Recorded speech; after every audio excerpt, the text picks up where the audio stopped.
Madam, একটা কথা জিজ্ঞেস করব আপনাকে। হ্যাঁ বল। দাদাবাবুকে দেখছি না, কোথাও বাইরে গেছে নাকি? আমি ওকে বাড়ি থেকে বার করে দিয়েছি। বার করে দিয়েছেন মানে? বাড়ি থেকে বার করে দিয়েছি মানে বাড়ি থেকে বার করে দিয়েছি সারা জীবনের জন্য। নেহা, তুমি এটা কি করেছো? তোমাকে বলেছিলাম না অফিসে যাওয়ার সময় আমার চেকটা ব্যাংকে জমা দিয়ে আসতে। এটা আমার যে নতুন দোকানটা নেওয়া নিয়ে কথা চলছে সেটার জন্য ছিল। মাত্র তো 50,000 টাকা, আর তুমি সেটাও পারলে না। আমার অ্যাকাউন্ট থেকে আর 1 টাকাও তোমার জন্য খরচ করতে পারবো না। লজ্জা করে না? 1 বছর ধরে ঘরে বসে আছো আর বইয়ের পয়সায় নির্লজ্জের মতো বেঁচে আছো। মনে রেখো, যখন আমি ইনকাম করতাম আমি কখনো তোমাকে বলিনি যে তুমি বসে বসে কেন খাচ্ছ।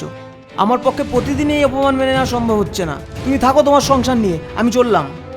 যাও, বেরিয়ে যাও। নির্লজ্জ বেহায়া, বইয়ের পয়সায় খায় আবার গরম দেখায়। আমি নিজে ইনকাম করি, তোমার মতো হাজবেন্ডের আমার কোনো প্রয়োজন নেই। বেরিয়ে যাও, আর লজ্জা থাকলে ফিরে এসো না।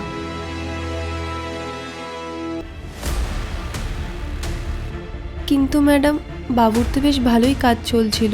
আগের বছর ওনার দোকানে আগুন লেগে গেছিল, এতে ওনার অনেক ক্ষতি হয়ে গেছিল। একদম ঠিক বলেছিস। তারপরেই তো আমি জব করা শুরু করলাম, আর তারপর থেকেই এই ঘরের সমস্ত খরচা আমার ওপর চলে আসলো। কিন্তু 1 বছর ধরে ও কোনো চাকরিই পাচ্ছিল না। আচ্ছা শোন, হ্যাঁ ম্যাডাম। তোর হাজবেন্ডও তো কোনো কাজ করে না। আসলে ম্যাডাম, ও যে ফ্যাক্টরিটায় কাজ করতো সেখানে ওর একটা অ্যাক্সিডেন্ট হয়েছিল, আর তাতে ওর একটা পাও ভেঙে গেছিল। এর জন্য ওকে কাজটা ছাড়তে হয়েছে। পা ভেঙে গেছে বলে ঘরে বসে থাকবে, কোনো কাজ করবে না?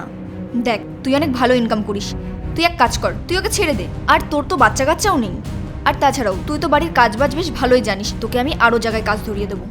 ভালো ইনকামও করবি আর শান্তিতে বাড়িতে একা থাকতেও পারবি। আর আমরা তো আজকের যুগের মেয়ে, আমাদের কারো উপরে নির্ভর করে থাকতে হয় না, বুঝলি তুই? বিয়ের পর যখন আমি এসেছিলাম না, তখন আমি কিছুই পারতাম না। তখন আমার স্বামী আমাকে সব কিছু শিখিয়েছে, আমার পাশে ছিল, সবসময় সব ছোট ছোট ব্যাপারে আমাকে সাহায্য করতো, আমাকে কখনো না খাইয়ে রাখতো না। খারাপ সময়েও আমার পাশে ছিল। জানেন ম্যাডাম, যখন আমার পায়ে চোট লেগেছিল না, তখনও আমাকে কোনো কাজই করতে দেয়নি। আর আজ যখন ওর খারাপ সময় চলছে, তখন আমি ওকে কী করে ছেড়ে দিই বলুন তো? আমাদের তো শেখানো হয়েছে স্বামী স্ত্রীর সম্পর্ক কখনো ভেঙে ফেলতে নেই।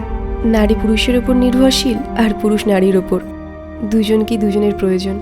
ম্যাডাম, আপনি ঠিকই বলেছেন, নারীকে অবশ্যই নিজের পায়ে দাঁড়ানো উচিত, কিন্তু তার মানে এটা নয় যে সে তার পরিবারকেই ছেড়ে দিক। মাফ করবেন ম্যাডাম যদি কিছু বেশি বলে ফেলি তো।